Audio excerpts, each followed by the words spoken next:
Assalamualaikum warahmatullahi wabarakatuh. Salam sejahtera buat kita semua. Di sini kami dari kelompok 9 akan mempresentasikan hasil diskusi kami mengenai kepemimpinan masyarakat, mata kuliah Masyarakat Kota dan Desa, yang disusun oleh saya sendiri, Gloria Kasembiring, beserta empat rekan saya lainnya, yaitu Anissa Fajrizalita, Damayana Wulaningrum, Erlia Riesca, dan Fikri Apriansyah Erga. A. Sifat-sifat kepemimpinan masyarakat. Ada 7 sifat-sifat kepemimpinan masyarakat.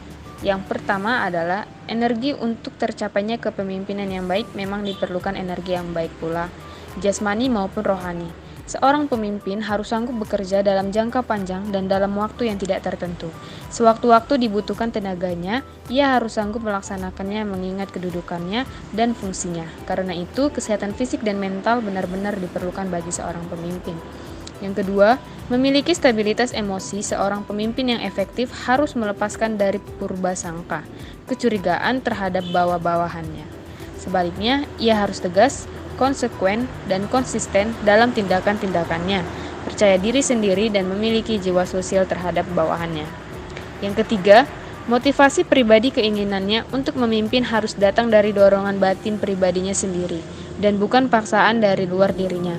Kekuatan dari luar hanya bersifat stimulus saja terhadap keinginannya untuk menjadi pemimpin. Hal tersebut tercermin dalam keteguhan pendiriannya, kemauan yang keras dalam bekerja, dan penerapan sifat-sifat pribadi yang baik dalam pekerjaannya. Yang keempat, kemahiran mengadakan komunikasi. Seorang pemimpin harus memiliki kemahiran dalam menyampaikan gagasan baik secara lisan maupun tulisan. Hal ini sangat penting bagi pemimpin untuk mendorong maju bawahan, memberikan atau menerima informasi bagi kemajuan organisasi dan kepentingan bersama. Yang kelima, kecakapan mengajar. Sering kita dengar bahwa seorang pemimpin yang baik pada dasarnya adalah seorang guru yang baik. Mengajar adalah jalan yang terbaik untuk memajukan orang-orang atas pentingnya tugas-tugas yang dibebankan atau sebagainya. Yang keenam, kecakapan sosial. Seorang pemimpin harus mengetahui benar tentang bawahannya.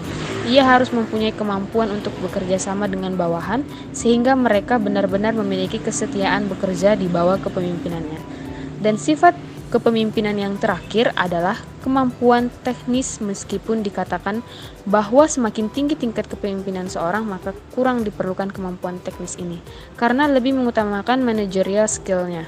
Namun sebenarnya kemampuan teknis ini diperlukan juga, karena dengan dimilikinya kemampuan teknis ini, seorang pemimpin akan lebih mudah dikoreksi bila terjadi sesuatu kesalahan pelaksanaan tugas. B. Peranan pemimpin masyarakat terbagi menjadi 3. Yang A. Peranan hubungan antar pribadi atau interpersonal role.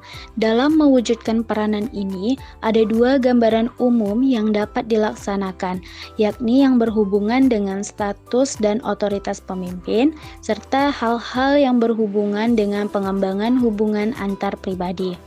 Menurut Henry Mintzberg, peranan ini dibagi menjadi 3. Yang pertama, peranan sebagai figurehead. Para pimpinan diharuskan untuk melakukan tugas-tugas simbolik tertentu yang bersifat legal dan sosial. Yang kedua, peranan sebagai pemimpin atau leader. Para pemimpin melakukan hubungan interpersonal dengan yang dipimpin dengan melakukan fungsi-fungsi pokoknya. Yang ketiga, peranan sebagai pejabat perantara.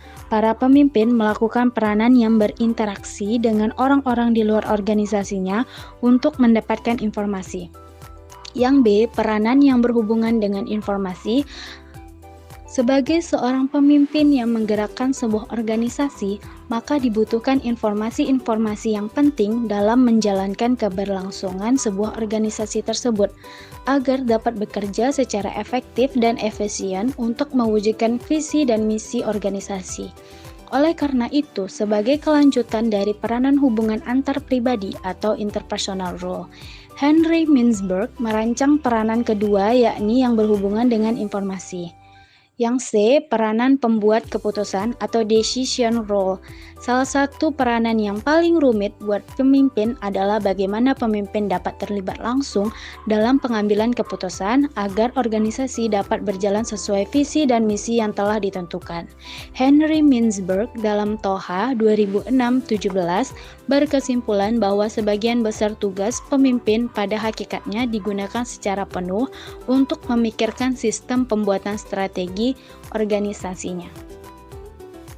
C. Masalah kepemimpinan. Secara otomatis, pemimpin memiliki kendali penuh atas semua aktivitas bawahannya, dan secara otomatis pula bawahannya akan mengikuti semua perintah pemimpin, baik secara tulisan maupun lisan. Seharusnya para pemimpin tidak hanya menilai perilakunya sendiri, agar mereka dapat mengerti bagaimana mempengaruhi orang lain. Akan tetapi mereka juga harus meneliti posisi mereka dan cara menggunakan kekuasaan mereka. Menjadi seorang pemimpin harus mempunyai kreativitas dan berdedikasi tinggi, sehingga keadaan orang-orang yang terdapat di organisasi yang dipimpinnya akan terus mendapatkan angin segar untuk dapat bekerja demi kemajuan bersama.